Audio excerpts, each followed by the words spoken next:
Good day ulit sir. Ito naman po yung Yamaha DD65. Puro paiso ang sira nito. Ito, snare, tom, saka yung sa hi-hat. Pero nilakyan ko na yung butas dun sa loob para kahit paano kayo na lang magre-repair. Pag nasira nyo man yung paiso, kayo na magpapalit. Madali na naman palitan.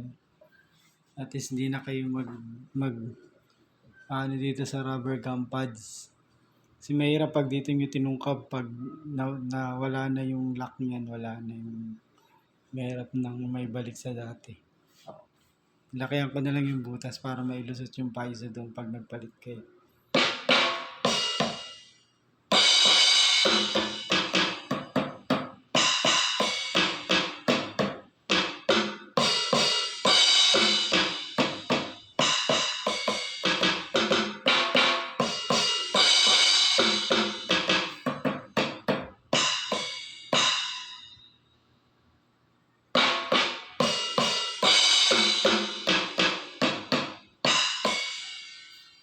Tsaka pala sir, yung adapter neto, yung binadala nyo, sira.